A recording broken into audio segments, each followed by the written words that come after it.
Hello everyone, welcome to my online prep. India के development का base economic planning है जो रिसोर्सेज को इफिशिएंटली अलोकेट करके गोल अचीव करती है। इस चैप्टर में हम समझेंगे कि प्लानिंग कमीशन का रोल और 5 इयर्स प्लान की जर्नी क्या थी। 2015 में नीति आयोग का फॉर्मेशन हुआ और उसका मॉडर्न पॉलिसी मेकिंग में क्या इंपॉर्टेंस है और इकोनॉमिक्स प्लानिंग का इम्पैक्ट एग्रीकल्चर, इंडस्ट्री और सर्विस सेक्टर पे क्या पड़ा। ये चैप्टर आपको इंडिया की प्लानिंग हिस्ट्री और नीति आयोग के सिग्निफिकेंस का एक कंप्लीट ओवरव्यू मिलेगा। एग्जाम के पॉइंट ऑफ व्यू से ये चैप्टर बहुत इंपॉर्टेंट है क्योंकि इस चैप्टर से 3 से 4 क्वेश्चन एग्जाम में आते हैं। So let's get started.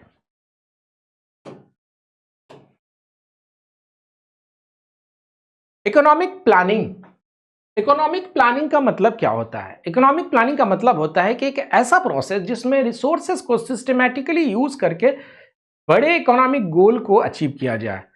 तो इसको डिफाइन अलग अलग लोगों ने अलग अलग तरीके से किया है। एच.डी. डिकिंसन साहब ने भी किया है, नेशनल प्लानिंग कमिटी भी की है इसको डिफिनेशन को। तो एच.डी. डिकिंसन साहब ने कहा है कि economic planning involves making major economic decision by central authority based on comprehensive analysis। HD. Dickinson साहब एक फेमस इकोनॉमिक्स थे जिन्होंने इकोनॉमिक्स प्लानिंग को डिफाइन किया था। उन्होंने कहा कि प्लानिंग का मतलब है कि एक सेंट्रल अथॉरिटी हो जिसके थ्रू एक बड़े इकोनॉमिक डिसीजन लिया जाए और हर एक्सपेक्ट का एक एनालिसिस करने के बाद डिसीजन लिया जाए, उन्होंने कहा। तो ये कौन कहा? एच.डी. डिकिंसन साहब ने।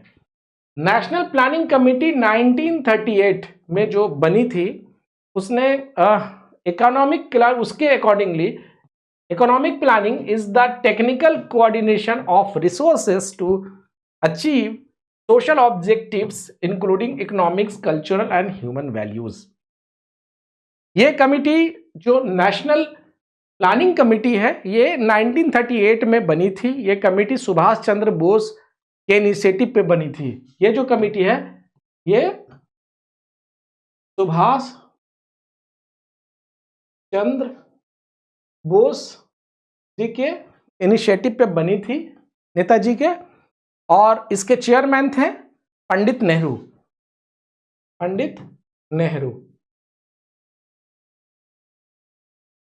तो इन्होंने इसका फेमस इनका जो फोकस था, खास करके डेफिनेशन की अगर बात करें तो इनका फोकस था रिसोर्सेस का अच्छे से कोऑर्डिनेशन करके ताकि देश एक इकोनॉमिक, कल्चरल और सोशल गोल अचीव कर सके। तो planning is the technical coordination of resources to achieve social objective including economic, cultural and human values. अब प्लानिंग नटशेल में अगर हम लोग बात करें तो कह सकते हैं कि प्लानिंग का एक बेसिक आइडिया ये है कि रिसोर्सेस को स्मार्टली और सिस्टमैटिकली यूज करके पॉवर्टी रिड्यूस करना, एम्प्लॉयमेंट बढ़ाना और देश का जो है डेवलपमेंट इंश्योर करना। तो planning is a systematic use of resources to achieve the defined goal, ये हम लोग बोल सकते हैं। तो ये डेफिनेशन था प्लानिंग का। इंडिया में प्लानिंग आया। इंडिया को आज़ादी मिलने के बाद तो इंडिया के सामने सबसे ज़्यादा इम्पॉर्टेंट जो चीज़ें थी कि कैसे डेवलप किया जाए, कैसे ग्रोथ बढ़ाया जाए, कैसे एम्प्लॉयमेंट लाया जाए, कैसे गरीबी दूर किया जाए। तो बहुत सारी चीज़ों को ये एक साथ किया गया।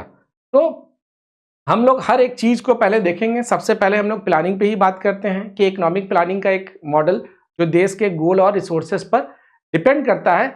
हर प्लानिंग टाइप का एक अपना बैकग्राउंड और सिग्निफिकेंस होता है। तो हम लोग टाइप ऑफ प्लानिंग देखेंगे कि कितने तरह का प्लानिंग होता है, ठीक है। तो प्लानिंग की बात करेंगे तो टाइप्स ऑफ प्लानिंग की अगर बात करें तो सबसे पहले आता है regional planning, which is target specific geographical areas for optimal resource use, introduce in the USA 1916। Regional planning का आइडिया 1996 में यूएसए में इंट्रोड्यूस किया गया था, जिसका फोकस था कि स्पेसिफिक ज्योग्राफिकल एरियाज का डेवलपमेंट। इसका ये 1916 में हुआ था और एक स्पेसिफिक ज्योग्राफिकल एरियाज को क्या करना था, उसका डेवलपमेंट करना था। इसका एम था कि रिसोर्सेज का ऑप्टिमल ऑप्टिमल का मतलब मैक्सिमम ऑप्टिमल रिसोर्सेज यूज किया जाए और रीजन स्पेसिफिक इश्यूज जैसे इंफ्रास्ट्रक्चर और एम्प्लॉयमेंट को टैकल किया जाए। तो ये एक टाइप का था। तो यहां से शुरुआत हुई 1916 से रीजनल प्लानिंग। दूसरा है नेशनल प्लानिंग। ये क्या है? नेशनल प्लानिंग का फोकस होता है, national planning focuses on national wide growth and resources allocation.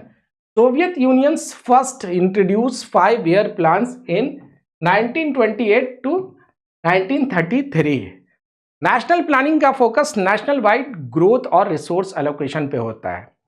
इसका एक मेजर एग्जांपल है सोवियत यूनियन का फर्स्ट 5-year प्लान। तो फर्स्ट 5-year प्लान्स का जिसमें क्या चीज दिया गया था, इसमें इंडस्ट्रीज और एग्रीकल्चर को रैपिडली ग्रोथ करने का एम्बिशन और टारगेट सेट किया गया था। तीसरा है हमारे पास planning can be conducted at federal, state और लोकल लेवल। ये जो प्लानिंग है वो फेडरल लेवल पे भी हो सकता है, स्टेट लेवल पे भी हो सकता है, लोकल लेवल पे भी हो सकता है। तो प्लानिंग अलग अलग लेवल पर अलग अलग होती है। फेडरल लेवल की अगर बात करें, इसका मतलब क्या हुआ कि जैसे इंडिया के 5-year प्लान, ये क्या हो गया? फेडरल लेवल है जो पूरे देश के लिए इकोनॉमिक विजन डिफाइन करता है। तो ये फेडरल लेवल पे हो गया। अगर स्टेट लेवल की बात करें, जैसे गुजरात का वाइब्रेंट गुजरात समिट एक था, तो जो स्टेट स्पेसिफिक इंडस्ट्रियल ग्रोथ को प्रमोट करता था, तो वो एक स्पेस स्पेसिफिक ग्रोथ के लिए हो गया।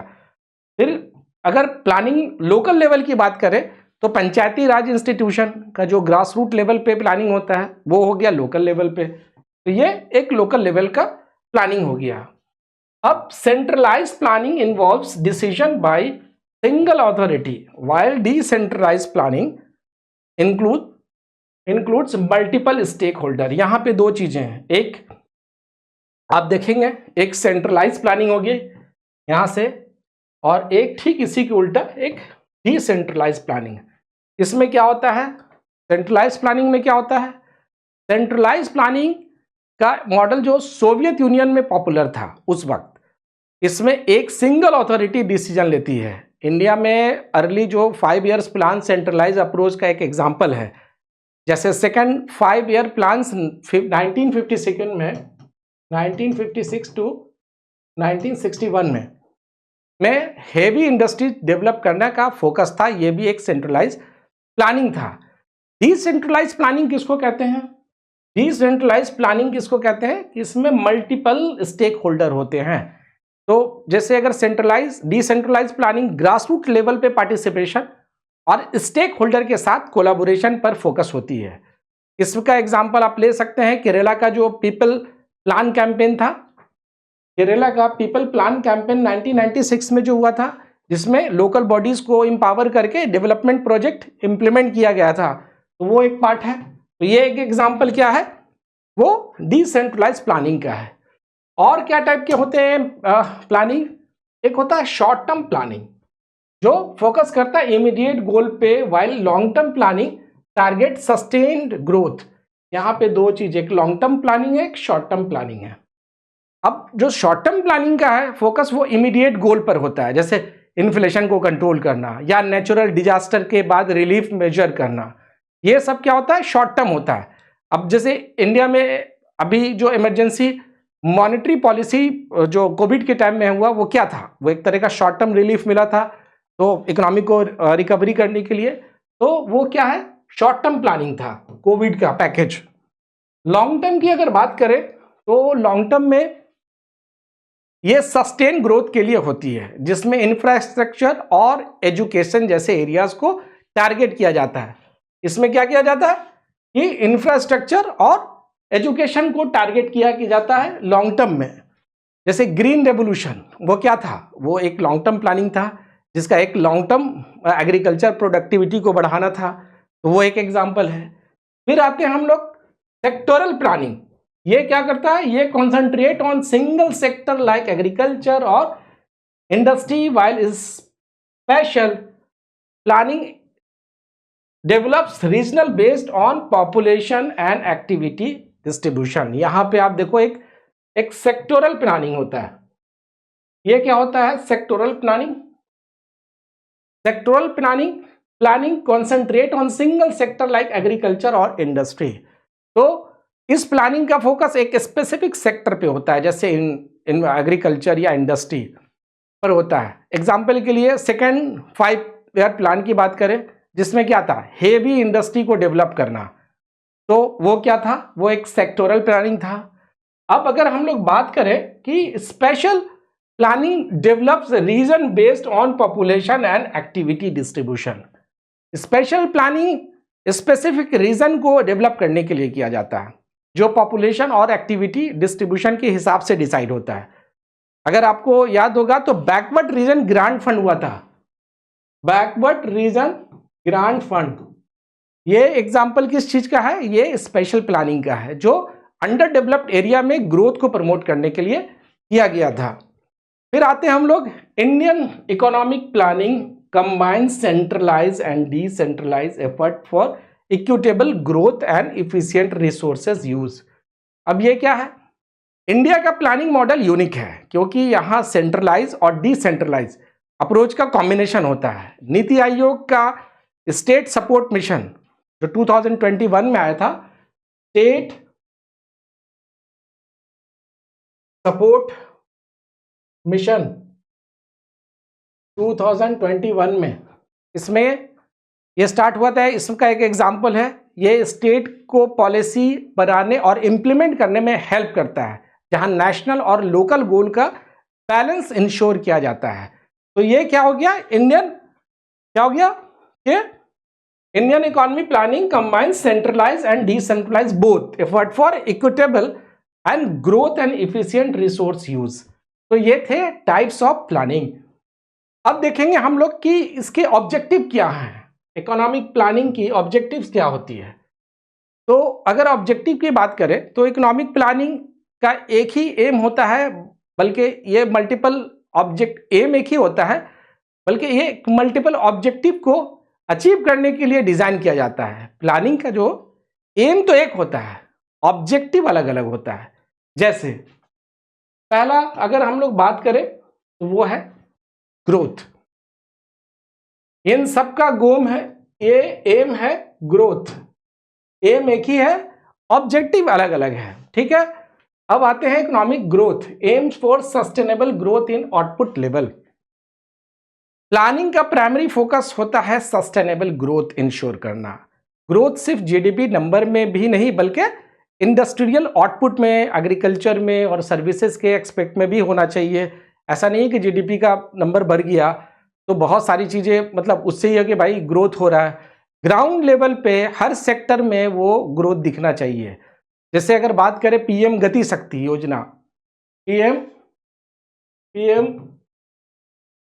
गति शक्ति योजना इसी का एग्जाम्पल है, 2021 में आया था, है ना, जिसमें इंफ्रास्ट्रक्चर डेवलपमेंट के जरिए ग्रोथ को बूस्ट किया गया।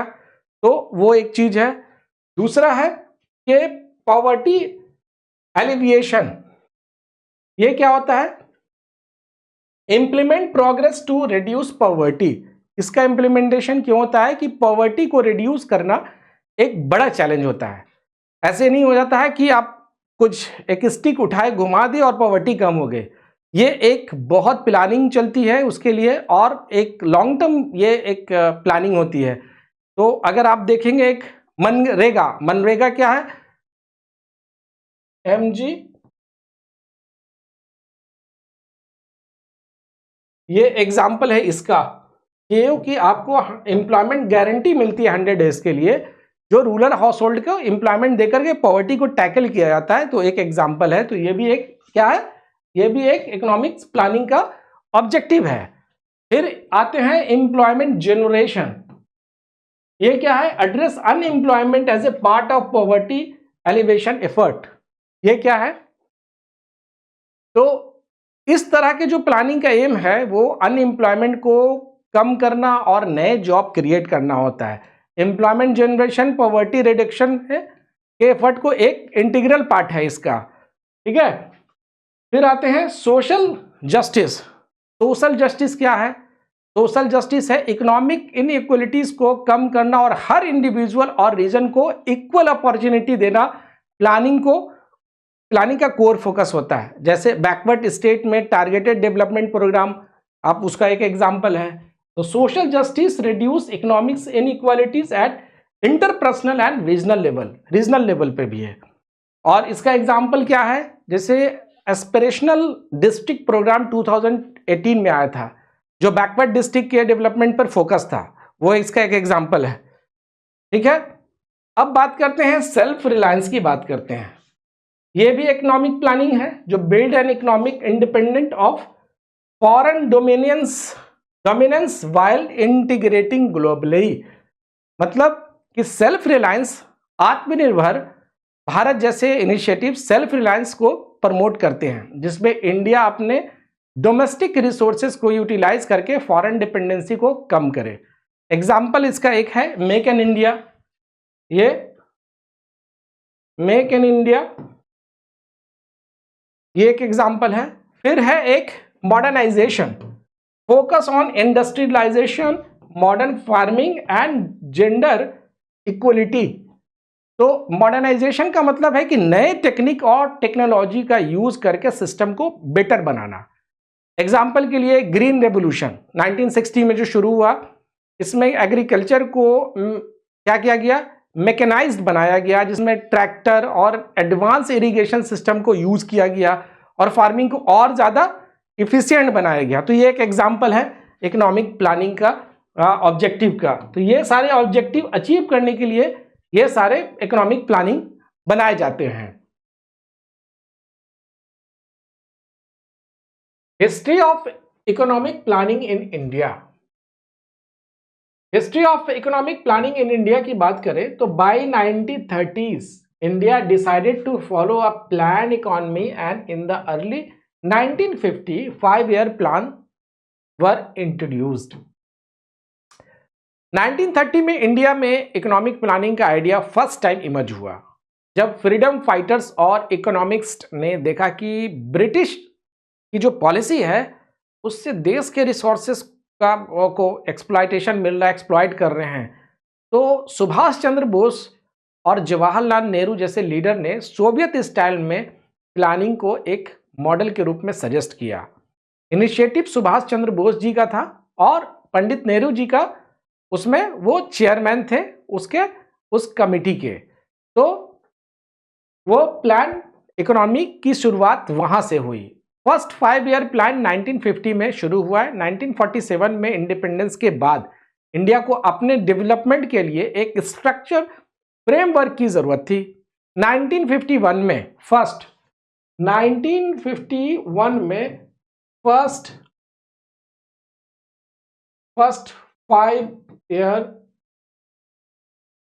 5-year प्लान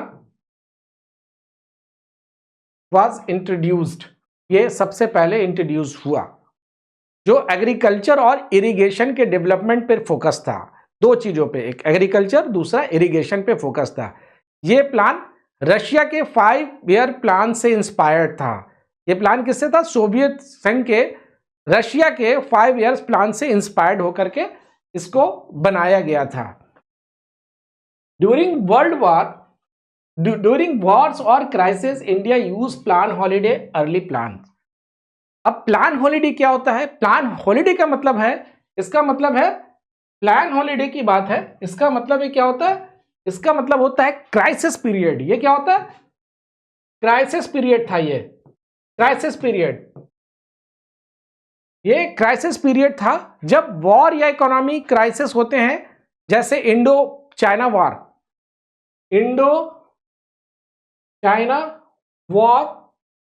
1962 में हुआ, और उसके बाद फिर इंडो पाक वॉर हुआ, फिर इंडो पाक वॉर हुआ। वो कब हुआ? 1965 में, फिर 71 में भी हुआ। तो ये 5 years प्लान को पॉज कर दिया गया था। इनफैक्ट अर्ली प्लान्स इंप्लीमेंट किया गया एक इमीडिएट, उसमें जो रिसोर्सेज चाहिए था वो वॉर के कारण वो नहीं हो पा रहा था, जिसमें इमीडिएट नीड्स को टैकल किया जाए उस पर फोकस था। तो इसको हम लोग क्या करते हैं? ड्यूरिंग वॉर क्राइसिस ये जो प्लान हॉलीडे है उसको हम लोग इंप्लीमेंट किए थे, इंडिया इंप्लीमेंट किया था। Now planning commission 1950 to 2015 led by the Prime Minister manage planning with plans approved by National Development Council NDC. Planning commission 1952 to 2015 1950 में 1950 में प्लानिंग कमीशन इस्टेब्लिश हुआ था, जो प्राइम मिनिस्टर के अंडर डायरेक्टली काम करता था। इसका काम था कि नेशनल रिसोर्सेज को प्लान करना और 5 इयर्स प्लान्स को बनाना। किसका? प्लानिंग कमीशन का। ये plan national development council NDC को अप्रूव करता था। बैकग्राउंड की अगर हम लोग बात करें तो जैसे प्लानिंग कमीशन एक सेंट्रलाइज मॉडल पर काम करता था, उसी तरह स्टेट की भी ऑटोनॉमी लिमिटेड थी। इसमें क्या है, ये सेंट्रलाइज था, इसमें डिसेंट्रलाइज नहीं था। इसके बाद हम लोग आगे पढ़ेंगे कि कैसे इसको, क्यों इसमें जो लिमिटेशन थी जिसके कारण इसको क्लोज किया गया, डिसॉल्व किया गया और नीति आयोग को लाया गया, बनाया गया, नीति आयोग की गठन की गई। तो in 2015 NITI Aayog replaced the planning commission to suit a market driven economy and give more power to state।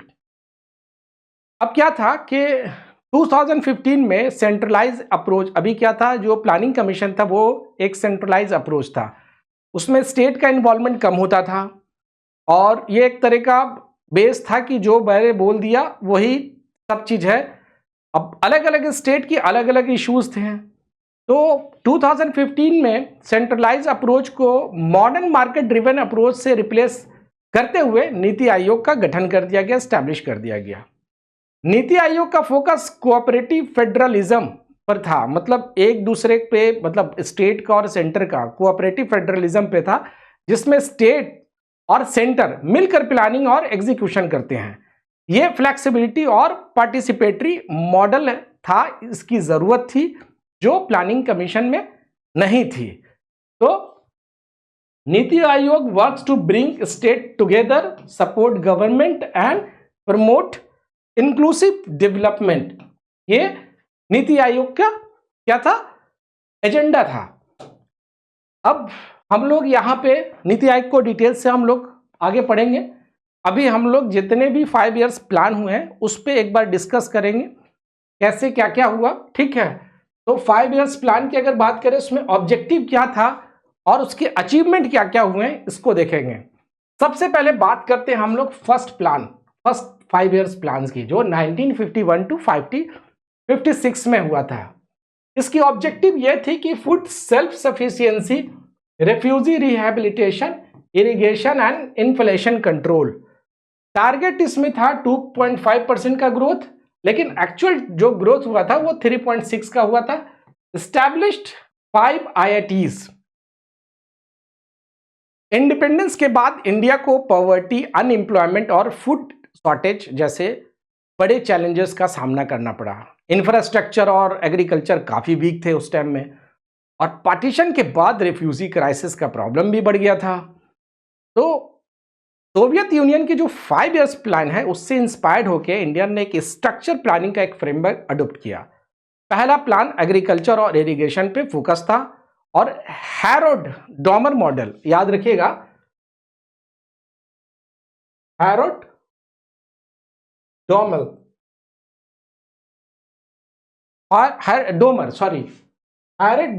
Model, Harold Domar model को यूज किया गया, जो सेविंग्स और इन्वेस्टमेंट के रिलेशनशिप पे बेस्ड था कि जितनी सेविंग्स होगी उतने इन्वेस्टमेंट होंगे। ऑब्जेक्टिव था कि फूड सफिशिएंसी को इंश्योर करना। इसमें क्या था कि फूड सफिशिएंसी को इंश्योर करना, तो रेफ्यूजी का रिहेबिलिटेशन करना, कि जो भी यहाँ से पाकिस्तान में जो रहते वो इंडिया वापस आए थे, यहाँ पे तो बहुत सारे रेफ्यूजी थे जो इंडिया आए थे, उनकी रिहेबिलिटेशन का इंतजाम करना, इरिगेशन और एग्रीकल्चर फैसिलिटीज को डेवलप करना, यह एक प्रायोरिटी था, और इन्फ्लेशन को कंट्रोल करना।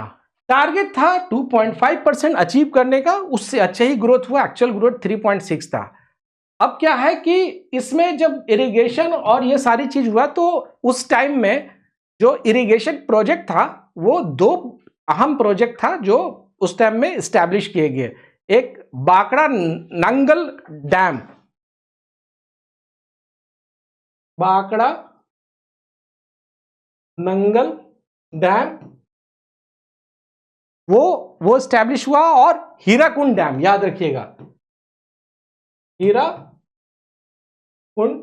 डैम, ये उस टाइम में 5 इयर्स प्लान्स में बना था। तो ये फर्स्ट 5 इयर्स प्लान था।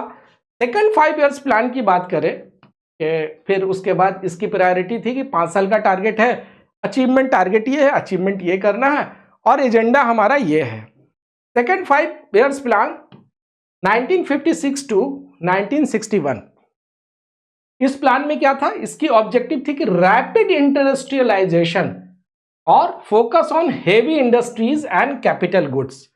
अचीवमेंट था कि 4.5% टारगेट अचीव करना था, एक्चुअल 4.27 ही अचीव हुआ था target. Build steel plant in Bhilai, Durgapur, Rourkela. अब क्या है कि सेकेंड 5 ईयर प्लान 1956 टू 1961 में पहले प्लान एग्रीकल्चर को स्ट्रेंथन करने में सक्सेसफुल रहा, उसको देख करके अब फोकस था कि इंडस्ट्रियलाइजेशन पर भी जोर दिया जाए, लॉन्ग टर्म सेल्फ रिलायंस और इकोनॉमिक्स ग्रोथ के लिए भी ज़रूरी था। तो सोवियत यूनियन के इंडस्ट्रियल मॉडल से इंस्पायर होकर के ये भी सेकंड 5 ईयर प्लान भी इंस्पायर्ड होकर के हेवी इंडस्ट्री जैसे स्टील, मशीनरी और कैपिटल गुड्स पर ध्यान दिया गया। इसका ऑब्जेक्टिव क्या था कि रैपिड इंडस्ट्रियलाइजेशन किया जाए और हेवी इंडस्ट्री और कैपिटल गुड्स का डेवलपमेंट किया जाए, और ठीक है, और उसके बाद इंफ्रास्ट्रक्चर को एक्सपेंड किया जाए। टारगेट था 4.5% अचीवमेंट का टारगेट था, लेकिन एक्चुअल अचीवमेंट 4.25 हुआ था।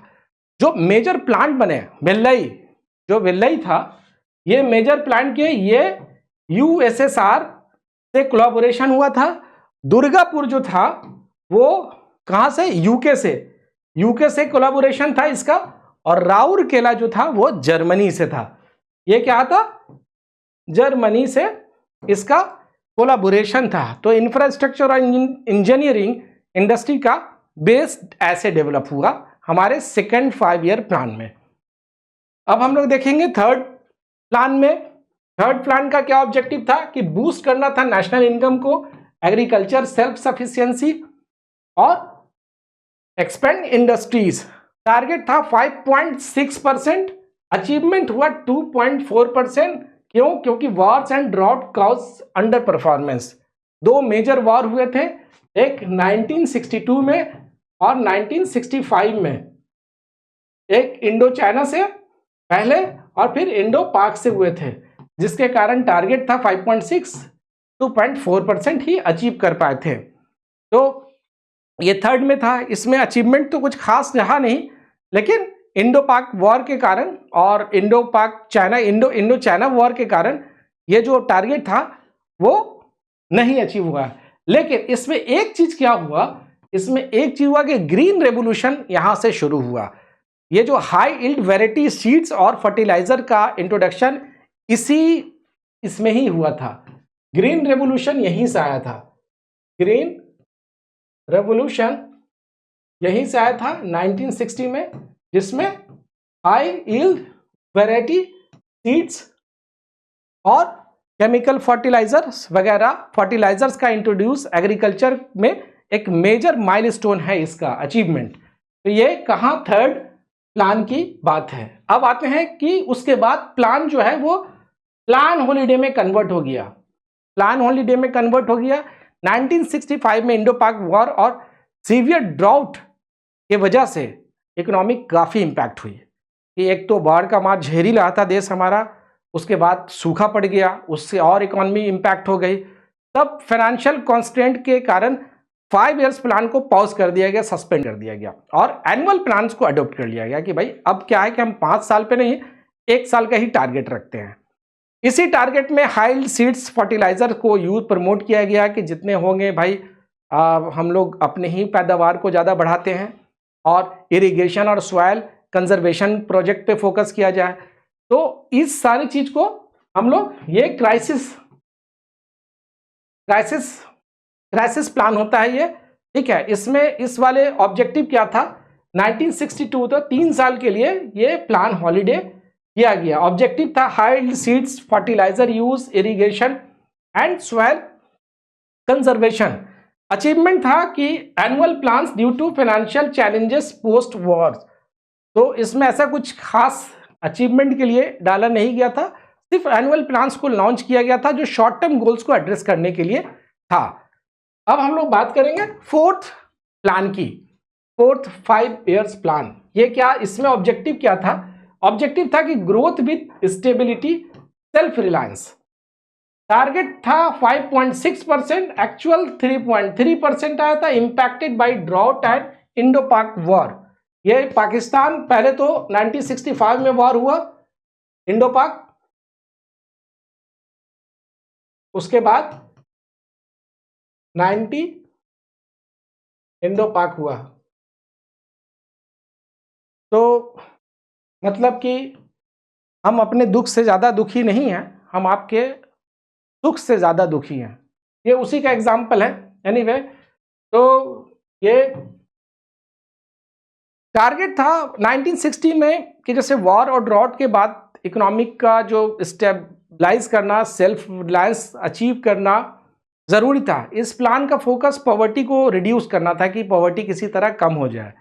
इकोनॉमिक स्टेबिलिटी और एग्रीकल्चर मॉडर्नाइजेशन पे फोकस था कि किसी तरह इसको थोड़ा और प्रोडक्टिव बनाया जाए।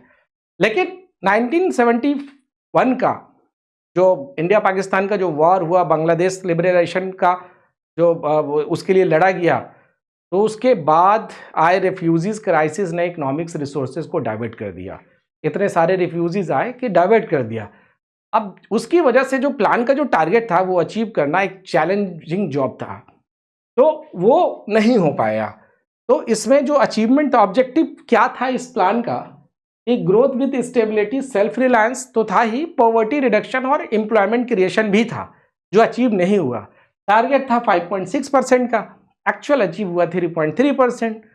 तो ये एक कारण रहा फेल्यूर का, नहीं अचीव कर पाए फोर्थ प्लान में। Fifth plan 1974 to 1979।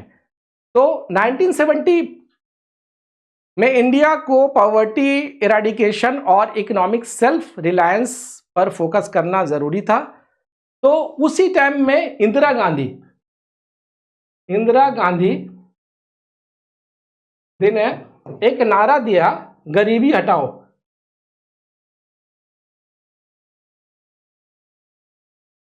गरीबी हटाओ, एक नारा दिया कि गरीबी हटाओ।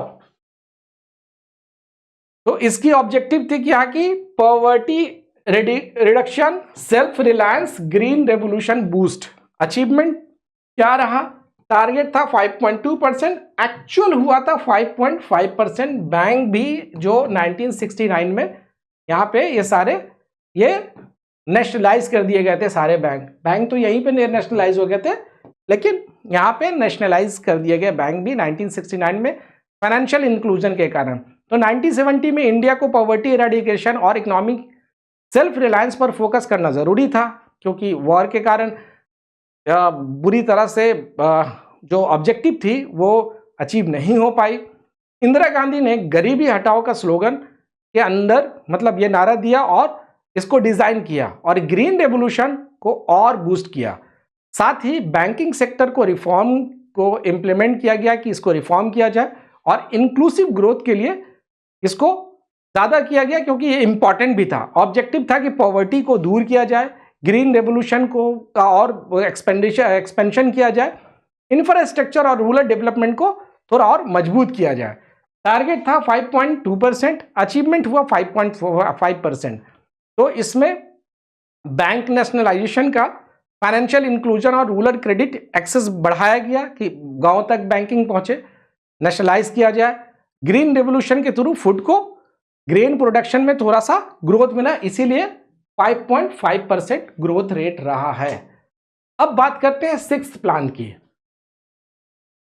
ये क्वेश्चन हमेशा ही हर एग्जाम में आता है कि गरीबी हटाओ कौन से 5 ईयर प्लान्स का पार्ट है, तो याद रखिएगा फिफ्थ 5 ईयर प्लान का। फिफ्थ था 1974 टू 1979।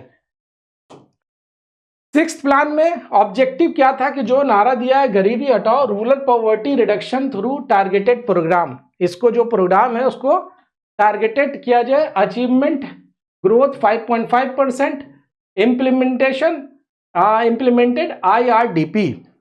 तो सिक्स्थ ईयर 5 ईयर प्लान 1970 के ऑयल क्राइसिस क्या हुआ, यहाँ पे 1970 के बाद ऑयल क्राइसिस आ गया गल्फ में। तो ऑयल क्राइसिस और इंदिरा गांधी जो गरीबी हटाओ का नारा उन्होंने जो दिया था, बाद में ये प्लान को डिजाइन किया गया था। उस समय इकोनॉमिक को स्टेबल करना और रूरल पॉवर्टी को सिस्टमैटिकली रिड्यूस करना एक मेजर चैलेंज था। रूरल एरियाज में सेल्फ एम्प्लॉयमेंट स्कीम काफ़ी इंपॉर्टेंट थी, इसलिए इंटीग्रेटेड रूरल डेवलपमेंट प्रोग्राम को बनाया गया। इंटीग्रेटेड रूरल डेवलपमेंट प्रोग्राम को एग्जिस्टेंस में लाया गया। ये इस तरह के एक इनिशिएटिव शुरुआत की गई। ऑब्जेक्टिव था कि रूरल पॉवर्टी को कम करना through targeted welfare programme, employment generation और रूरल सेल्फ रिलायंस को प्रमोट करना और ओवरऑल इकोनॉमी स्टेबिलिटी इंश्योर करना। कोई टारगेट नहीं था, लेकिन अचीवमेंट जो एक्चुअल ग्रोथ हुआ वो 5.5% का था। जो IRDP है, इंटीग्रेटेड रूरल डेवलपमेंट प्रोग्राम, वो सक्सेसफुली इंप्लीमेंट की गई, जिसमें रूरल हाउस होल्ड को सेल्फ एम्प्लॉयमेंट के जरिए अपलिफ्ट किया गया। एग्रीकल्चर और रूरल डेवलपमेंट में भी मॉडर्नाइजेशन लाया गया। तो ये रहा हमारा सिक्स्थ प्लान। अब बात करते हैं सेवंथ 5 ईयर्स प्लान, जो 1985 टू 1990 है। ऑब्जेक्टिव क्या था? ऑब्जेक्टिव उस टाइम में था कि जॉब क्रिएशन, एक चैलेंज था कि job creation, food grain production, economics productivity, ये ऑब्जेक्टिव था।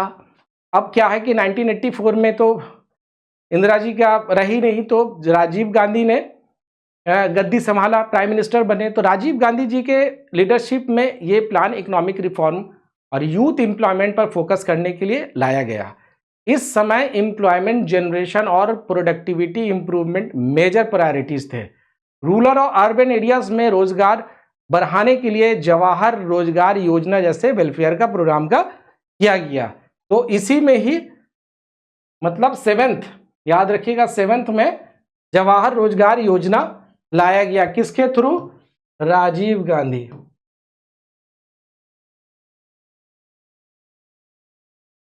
और ये सेवेंथ 5 ईयर्स प्लान का पार्ट था। टारगेट था 5%, एक्चुअल अचीवमेंट 6%, बहुत अच्छा ग्रोथ हुआ था। ठीक है।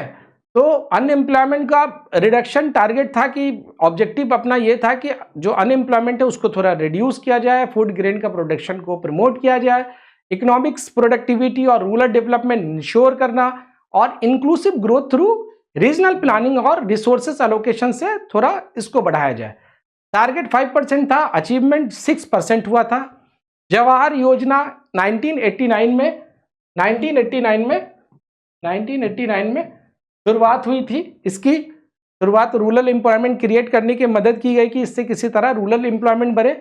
फूड प्रोडक्शन और रूरल इंफ्रास्ट्रक्चर डेवलपमेंट में सब्सटैंशियल प्रोग्रेस हुआ था इस सेवंथ 5 ईयर प्लान में। अब आते हैं हम लोग annual plan. Annual plan 1992। Objective क्या था? Employment and social reform due to political instability, achievement initiated privatization and liberalization policies. अब क्या है कि एनुअल 1990 का समय इंडियन इकोनॉमी के लिए पॉलिटिकल और इकोनॉमिक इनस्टेबिलिटी का था। गल्फ वार अलग चल रहा था, इंडिया में भी स्टेबिलिटी नहीं थी। तो गल्फ वार की वजह से ऑयल प्राइसेस बढ़ने लगे। अब बैलेंस ऑफ पेमेंट है उसकी क्राइसिस आ गई। 1990 में बैलेंस ऑफ पेमेंट की क्राइसिस आ गई। सरकार थी नरसिम्हा राव की, उन्होंने prime minister ex prime minister Manmohan Singh ji को बोला कि आप कुछ भी करो, आपको सारी छूट है, जो करना करो, लेकिन किसी तरह इस चीज को आप ठीक करो और किसी तरह इस चीज को आप किसी भी तरह ये पटरी पे लाओ इंडिया की इकोनॉमी को, नहीं तो हम लोग बर्बाद हो जाएंगे। क्योंकि बैलेंस ऑफ पेमेंट भी अब उसका माइनस में है, तो बैलेंस ऑफ पेमेंट क्राइसिस का भी सामना करना पड़ रहा है। और पॉलिटिकल अनसर्टेनिटी की वजह से फुल फ्लेज 5 ईयर प्लान भी इम्प्लीमेंट नहीं हो पाया, इसलिए उस वक्त एनुअल प्लान का इम्प्लीमेंटेशन किया गया। तब 90 से ये 3 इयर्स के लिए 90 एनुअल प्लान्स पे शिफ्ट कर दिया गया फोकस। एम्प्लॉयमेंट जनरेशन इसका ऑब्जेक्टिव था और सोशल रिफॉर्म को प्रमोट करना ये ऑब्जेक्टिव था और इकोनॉमिक स्टेबिलिटी को मेंटेन किया गया। ये दूसरी बार ऐसा हुआ कि जब प्लान हॉलीडे 1960 टू 1965 में जब इंडो चाइना और इंडो पाक का जो वॉर हुआ था, उसके बाद पहली बार ऐसा हुआ कि शिफ्ट कर दिया गया कि 5 इयर्स प्लान से उससे हट करके एनुअल प्लान पे शिफ्ट कर दिया गया। क्यों? क्योंकि बैलेंस ऑफ पेमेंट क्राइसिस आ गया था, ऑयल की प्राइस बहुत ज़्यादा बढ़ गई थी, गल्फ वार शुरू हो गया था। इसलिए अचीवमेंट क्या रहा इसमें? अचीवमेंट ये रहा कि ये बहुत सिग्निफिकेंट है एनुअल प्लान, क्योंकि यहीं पे इंट्रोडक्शन हुआ एलपीजी का। पिछले चैप्टर में हम लोग डिस्कस कर चुके हैं कि प्राइवेटाइजेशन, लिबरलाइजेशन और ग्लोबलाइजेशन, ये लिबरलाइजेशन, प्राइवेटाइजेशन और ग्लोबलाइजेशन एलपीजी का इनिशिएट किया गया, जिसको हम लोग एलपीजी के नाम से जानते हैं। और शॉर्ट टर्म मेजर के लिए जो भी स्टेबलाइज इकोनॉमिक ग्रोथ होना था, वो उसको इम्प्लीमेंट करके अचीव किया गया, शॉर्ट टर्म इकोनॉमिक ग्रोथ मिला। इसके बाद से पटरी पे आ गई इंडिया की इकोनॉमी। अब बात करते हैं 8 प्लान्स 19। तो अब क्या हुआ, जब यहाँ पे आ गया वापस से शिफ्ट हो गए हम लोग 5 इयर्स प्लान पे कि अब 5 इयर्स प्लान पे चलते हैं। तो 1992 और टू 1997 ऑब्जेक्टिव रखा गया कि rapid growth in agriculture, manufacturing, export and trade deficit reduction, ये ऑब्जेक्टिव था। अचीवमेंट क्या हुआ? टारगेट 5.6% था, धमाकेदार ग्रोथ हुआ, 6.7% हुआ। ठीक है, उसके बाद इंट्रोड्यूस एलपीजी रिफॉर्म, इसी में ही एलपीजी को रिफॉर्म का इंट्रोडक्शन हुआ। तो 5 ईयर प्लान्स जो 1992 टू 97 तक है। तो 91 के इकोनॉमिक क्राइसिस के बाद मनमोहन सिंह और पीवी नरसिम्हा राव के लीडरशिप में इकोनॉमिक रिफॉर्म को इम्प्लीमेंट किया गया। ये प्लान इंडिया का एलपीजी रिफॉर्म्स के नाम से जाना जाता और फाउंडेशन है, जिसका एम था कि रैपिड ग्रोथ हो और ग्लोबल इंटीग्रेशन हो जाए इंडिया का आगे बाकी के देशों के साथ। ऑब्जेक्टिव था कि एग्रीकल्चर, मैन्युफैक्चरिंग और एक्सपोर्ट में ग्रोथ को प्रमोट करना, ट्रेड डिफिसिट को रिड्यूस करना और इकोनॉमिक रिफॉर्म को इंस्टीट्यूशनलाइज करना। अचीवमेंट क्या था इसमें? 5.6% का टारगेट था और 6.7% ग्रोथ हुआ था। एलपीजी रिफॉर्म को फुल्ली इम्प्लीमेंट किया गया इसमें, जो इंडियन इकोनॉमी के ग्लोबलाइजेशन की शुरुआत थी। ट्रेड और इंडस्ट्री सेक्टर में रैपिड एक्सपेंशन देखने को मिला इस वाले 5 इयर्स प्लान में, 5 इयर्स प्लान में। फिर आते हैं हम लोग 9th 5 इयर्स प्लान में, जो 1997 टू 2002 तक था। इसकी ऑब्जेक्टिव क्या थी कि growth with equality, basic minimum service BMS, और टारगेट था 7.1%, एक्चुअल 6.8%।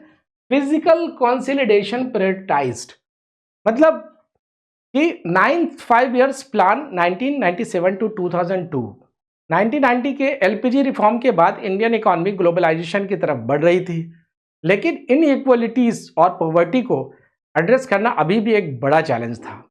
ये प्लान एक इंक्लूसिव ग्रोथ अप्रोच के साथ किया गया कि जिसमें सबको बेसिक फैसिलिटीज प्रोवाइड करने पर फोकस था, जैसे basic minimum service BMS. Objective था कि इकोनॉमिक ग्रोथ के साथ इक्वलिटी और सोशल जस्टिस को इंश्योर करना, फिजिकल कंसोलिडेशन को प्रायोरिटाइज करना ताकि फाइनेंशियल डिसिप्लिन हो, पॉवर्टी रिड्यूस करके एम्प्लॉयमेंट क्रिएशन करना। टारगेट था 7.1% का और एक्चुअल में 6.8% ग्रोथ रेट रहा। बीएमएस जो इनिशिएटिव था कि उसके जरिए हम लोग को एक चीज फायदा क्या हुआ है, इंडिया में हेल्थ केयर, प्राइमरी एजुकेशन और वाटर सप्लाई जैसे एरियाज में इंप्रूवमेंट देखने को मिली। फिजिकल डेफिसिट कंट्रोल में काफी प्रोग्रेस हुई, जो लॉन्ग टर्म स्टेबिलिटी के लिए जरूरी था, इसलिए वो टारगेट रखी गई। फिर आते हैं हम लोग 10th प्लान में, 10th 5 इयर्स प्लान में। Objective high growth, poverty reduction by 5%, gender equalities in literacy and wages. Achievement target था 8.1%, अचीवमेंट 7.1% हुआ। फोकस ऑन गवर्नेंस रिफॉर्म पे था। तो 2000 के आसपास Indian economy high growth trajectory में पार कर गई थी, लेकिन पॉवर्टी और जेंडर इनइक्वलिटी भी अभी भी प्रोमिनेंट इशू था। इस प्लान का focus inclusive growth, economic growth और गवर्नेंस रिफॉर्म को इंप्रूव करना था। ऑब्जेक्टिव ये रखा गया कि पॉवर्टी जो रेट है 5% से रिड्यूस करना, 5% को रिड्यूस करना और जेंडर इक्वलिटी को प्रमोट करना, पर्टिकुलरली लिटरेसी और वेजेस में, कि उसमें इक्वलिटी आए, कि मेल फीमेल का कॉम्बिनेशन अच्छा रहे, लड़कियों को और फीमेल्स को उतना जो गैप है इक्वलिटी, जेंडर इनइक्वलिटी का, उसको थोड़ा फुलफिल किया जाए। इंफ्रास्ट्रक्चर और गवर्नेंस रिफॉर्म पर भी फोकस था। अचीवमेंट तो 8.1% टारगेट था, लेकिन अचीवमेंट क्या हुआ, 7.7% था।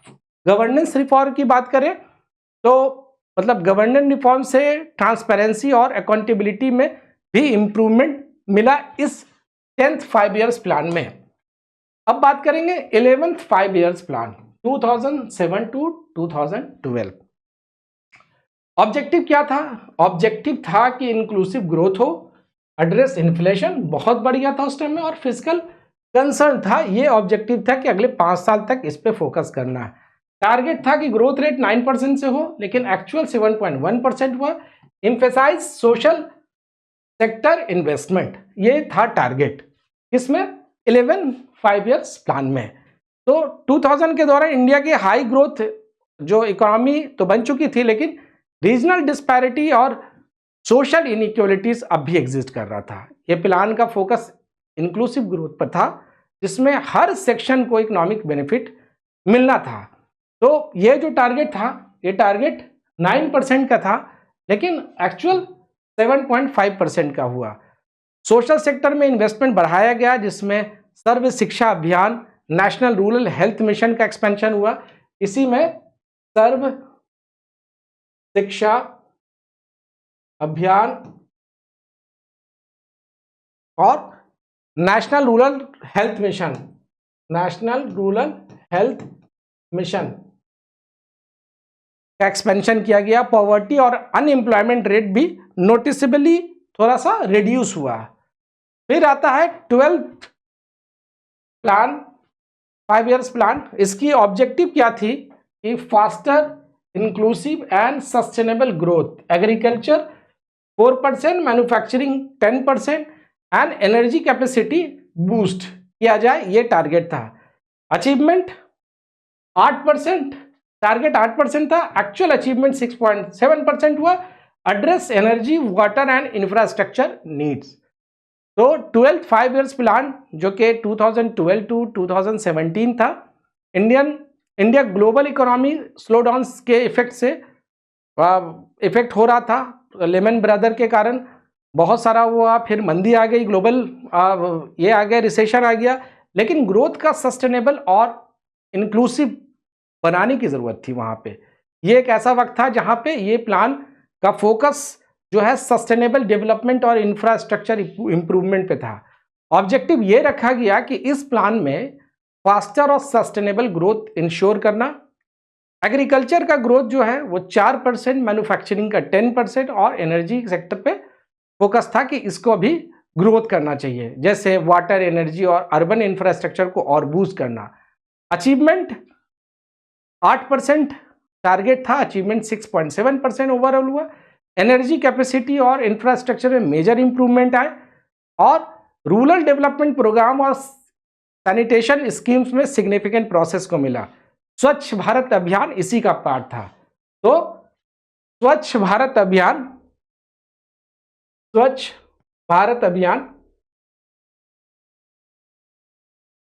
इसी का पार्ट था। इसके बाद ये लास्ट हो गया, इस प्लानिंग कमीशन को डिसॉल्व कर दिया गया। प्लानिंग कमीशन को ये लास्ट प्लानिंग थी। उसके बाद 2017 के बाद नीति आयोग एग्जिस्टेंस आ गया और उसके बाद नीति आयोग के हिसाब से फिर चीज़ें चलने लगी। नेक्स्ट टॉपिक में हम लोग नीति आयोग के बारे में पढ़ेंगे। इसके लिए इतना ही, अभी के लिए इतना ही। All the best.